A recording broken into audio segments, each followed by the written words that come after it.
iglesia soy, y tú también. En el bautismo renacimos a una vida singular. Hola hermanos, el día de hoy, 12 de enero del 2020, es fiesta del bautismo del Señor. Esta es una fiesta que yo acostumbro a llamar fiesta bisagra. Sí, porque piensen en las bisagras de las puertas, ¿no?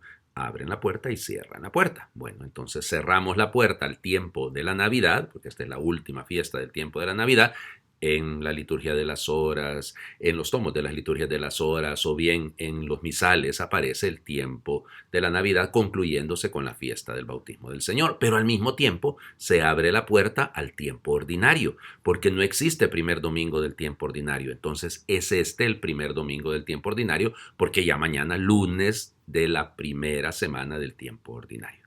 Démosle gracias al Señor y fíjense qué bonito terminar. Alguno dirá, pero el bautismo del Señor Jesús tiene que haber ocurrido 30 y tantos años después de su nacimiento. ¿Cómo lo vamos a considerar fiesta del tiempo de la Navidad? Bueno, es que debemos ver el misterio de la Navidad, el misterio preparatorio, llamémosle así, al momento de la vida pública del Señor Jesús, como lo que llega y concluye hasta el día del bautismo del Señor, porque a partir de la fiesta del bautismo del Señor, del momento del bautismo del Señor, entonces comienza lo que llamamos la vida pública, comienza el ministerio en Galilea, en Judea, en fin, comenzamos a ver al Señor predicando, ya no escondido si lo quieren ahí en Nazaret, trabajando junto a su familia, no, sino ya manifestándose de manera abierta y llevando el mensaje de salvación. Por eso es que puede considerarse pues perfectamente tiempo de Navidad, porque son los preámbulos de esto que serán las curaciones, las predicaciones, la manifestación de él como Mesías. Bueno, las lecturas del día de hoy son muy particulares. La primera lectura está tomada,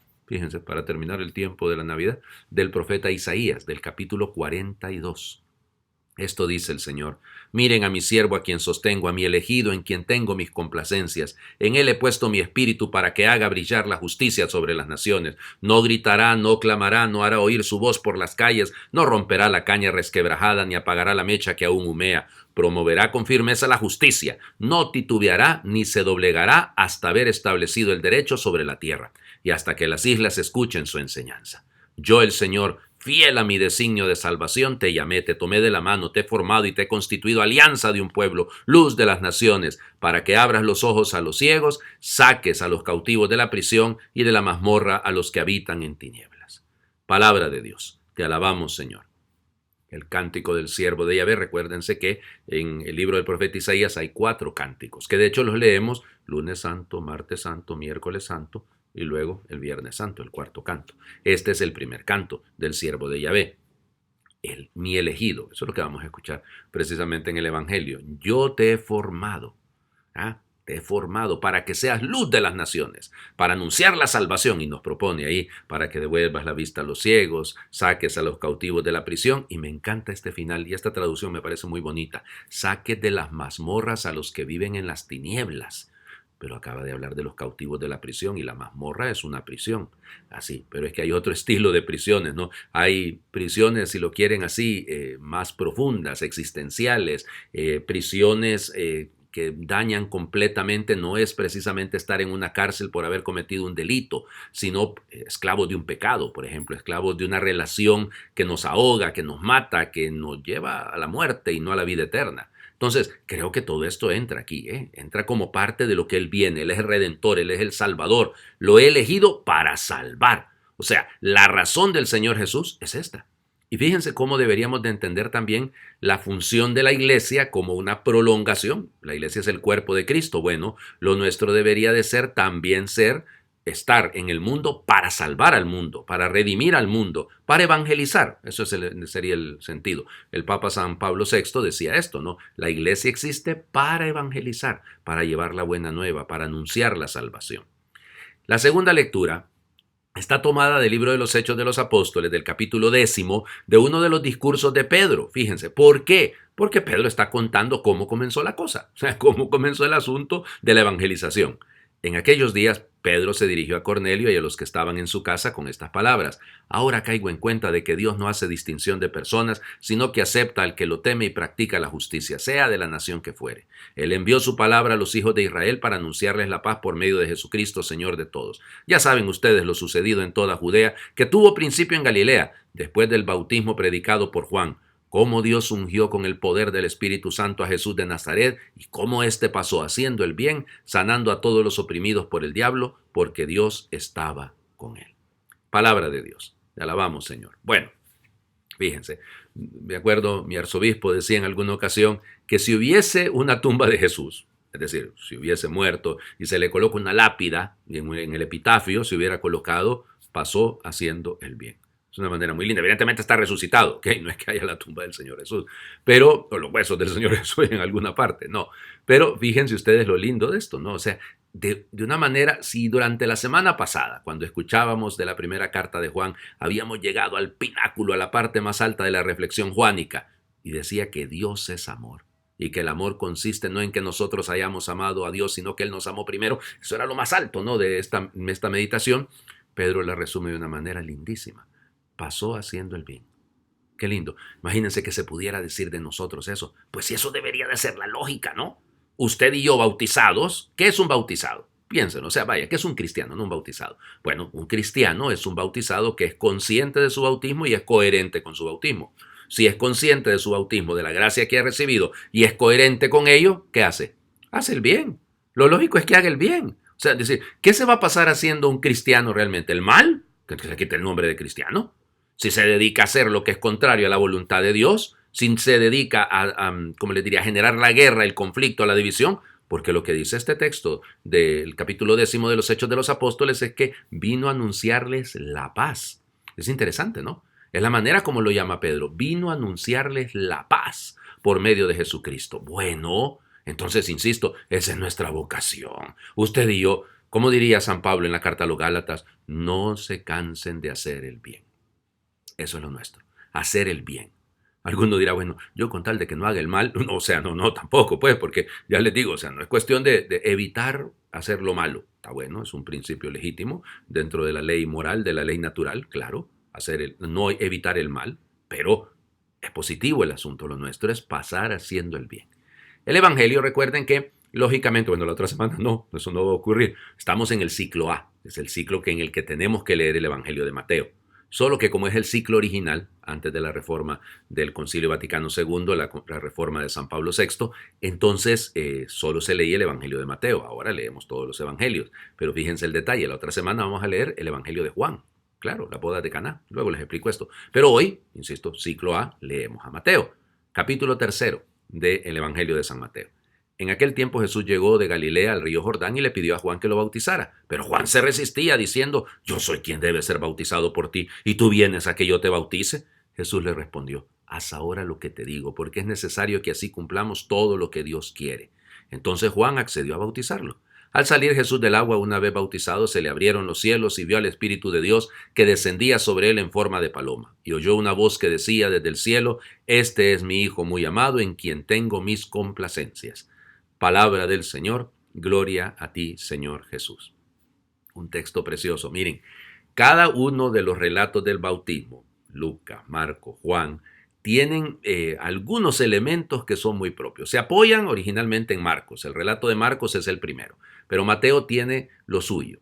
Primero refleja esta reticencia más claramente de Juan a no bautizar al Señor Jesús. Recuerden que Juan tiene un conflicto. Acuérdense, lo va a mandar a los discípulos a preguntarle, ¿eres tú el que ha de venir o esperamos a otro? Lo leímos, ¿se acuerdan? Durante el tiempo del Adviento. Porque claro, es que en el segundo domingo de Adviento habíamos leído que el Señor tenía el hacha al pie del árbol para cortarlo. Entonces, él quería un Mesías que acabara con todos estos. Y por eso se escandaliza. ¿Cómo va a ser esto? ¿Ya? ¿Cómo va a ser eso que yo te voy a bautizar a ti? No, tú me debes bautizar a mí. Si lo acabo de decirle a la gente que detrás de mí viene uno que es más fuerte que yo, que bautizará con fuego. Y viene este a quererse bautizar con agua. No, esto no queda bien. Claro, yo se los decía el tercer domingo de Adviento, cómo Las crisis las vivimos todos. Todos vivimos momentos de duda con respecto a y esta idea de Dios que tengo que madurarla, porque de repente no estoy dejando a Dios ser Dios. Tengo un concepto de Dios. Juan tenía el suyo y por eso estaba equivocado. Tendrá que esperar y madurar esa concepción que él tiene. Pero luego fíjense lo que dice Jesús. Mira, conviene. Haz ahora lo que te digo, dice esta traducción. Porque conviene que hagamos todo lo que Dios quiere. Literalmente en griego dice, para cumplir toda justicia. O justificación, dicen algunos otros. Cumplir toda justicia. ¿Cómo será eso de cumplir toda justicia? ¿A qué se refiere esto? Bueno, fíjense, lo que está detrás es la encarnación. Por eso queda muy bien lo de la fiesta del bautismo del Señor, porque el Señor asume toda la realidad humana, incluso en esto. Se hace uno más de los pecadores. No va a morir solo por los pecadores, sino que Él asume la historia del pecado de su pueblo, asume la historia del pecado de cada uno de nosotros, comparte, hasta ahí llega la encarnación, hasta ese punto, a aparecer como uno más. Eso va a decir la carta a los filipenses, ¿no? En el himno a la Kénosis, cuando Él tomó la condición de esclavo, haciéndose pasar por uno de tantos. Bueno, hasta ahí llega. Hay que cumplir con todo. La encarnación, yo no soy un Dios disfrazado de hombre, dice el Señor, ¿no? Eso sería docetismo, eso es una herejía. No. El Señor es verdadero hombre y asume esa realidad humana en todas sus consecuencias. Luego lo que sigue es una joya realmente extraña. Fíjense bien. Primero, el que escucha la voz es Jesús. Es una experiencia personal. Él está con su Padre. Se abren los cielos. Bueno, eso es muy bien siguiendo la mentalidad del profeta Ezequiel. Y Israel así lo entendía. Cuando uno lee el Talmud babilónico, por ejemplo, se encuentra con estas expresiones muy propias de los rabinos que hablan de que el cielo estaba cerrado. No es que iba a llover, no. Es que sencillamente ya Dios no hablaba. O sea, ya no había habido profetas. Y entonces, como que Dios se había callado, el cielo se cerró. Bueno, ahora se abre porque no va a hablar por un profeta, va a hablar Él. O sea, no nos va a hablar a través de otro profeta más. Él es la palabra de Dios. Él es la palabra. Juan es la voz, pero Él es la palabra. Por eso se abren los cielos. Y fíjense la imagen. Descendió sobre Él el Espíritu Santo como una paloma, no en forma de paloma. A veces las traducciones son simpáticas, ¿no? Pero igual podrían entenderse de esa forma. Pero fíjense, es más profundo que esto. Ese descender, la paloma, cuidado, es el signo del amor en el mundo hebreo. Nosotros hoy en día, porque el romanticismo francés nos arruinó el asunto, y entonces para hablar de amor dibujamos un corazoncito y le ponemos una flechita y ponemos unas gotitas de sangre para que se mire romántico aquello, ¿verdad? Y entonces, y alguna gente, yo le bromeaba, ¿no? Porque en estos días anunciando las próximas fiestas, el próximo 26 de febrero comenzaremos la cuaresma con el miércoles de ceniza y así les decía, el 5 de abril será domingo de Ramos y el 12 será domingo de resurrección. Bueno, yo les comentaba bromeando como esto un poquito porque algunos pensarán que la fiesta más importante es el 14 de febrero, el Día de los Enamorados. Pues les cuento, les digo que el Día del Amor y la Amistad este año es 10 de abril, Viernes Santo, 10 de abril, la entrega. O sea, eso es lo que estamos preparándonos a celebrar ahora. Ya comenzaremos con el tiempo ordinario, pero está eso el sentido. Y fíjense, vamos más lejos que esto, ¿no? El amor, la paloma, desciende el Espíritu Santo, que es el amor del Padre y del Hijo. Y entonces, la voz, la palabra que viene del cielo, este es mi Hijo amado, en quien tengo mis complacencias. Nosotros, desde el día de nuestro bautismo, deberíamos siempre trabajar para que esto ocurra, para que Dios se sienta orgulloso del Hijo que tiene. Que pueda decir, en este sacerdote, hijo mío, yo siento mis complacencias. En esta madre de familia, hija mía, están mis complacencias. En este estudiante, hijo mío, están mis complacencias. Estoy utilizando títulos, pero realmente debería ser nombres, ¿no? Cada uno de nosotros desde el bautismo hemos sido asumidos como hijos de Dios. Hemos entrado a formar parte de la familia de los hijos de Dios. No solamente hemos sido creados por amor, y lógicamente eso nos hace hijos, pero sino sacramentalmente hemos vivido la experiencia del amor. También sobre nosotros el Espíritu Santo quiere descender y el cielo se quiere abrir para nosotros cada vez que oramos, cada vez que nos ponemos en la presencia del Señor para cumplir toda justicia, para cumplir todo lo que Él quiere. Ese es nuestro ser bautizados, pasar haciendo el bien. Bueno, hoy voy a hacer una oración tomada, siempre busco algunas por ahí, ¿no? Hoy la voy a tomar de la página de betania.es. Me encantó esta oración propuesta en la misa familiar de ellos el día de hoy. Desde el día de mi bautismo, en el que Dios me hizo hijo suyo, cuando hago algo por los demás y no solo miro por mí mismo, cuando escucho tu palabra y siento que Dios me habla con palabras de amor, cuando sabiendo que soy débil miro al cielo para que Dios me ayude, yo soy de los tuyos, Señor. Si no dejo que nada ni nadie me aleje de ti, si hago el bien a los que me rodean, aunque a algunos les parezca poco o nada, si como tú, Señor, me dejo llevar de la mano del Padre, si allá donde hablo y camino soy semilla de verdad, de justicia y de perdón, ¿soy de los tuyos, Señor? Dame tu espíritu para que así no se apague en mí lo que Dios en el día de mi bautismo me regaló con tanta fuerza y amor, su presencia. Amén. Que Dios les bendiga. Feliz fiesta del bautismo del Señor.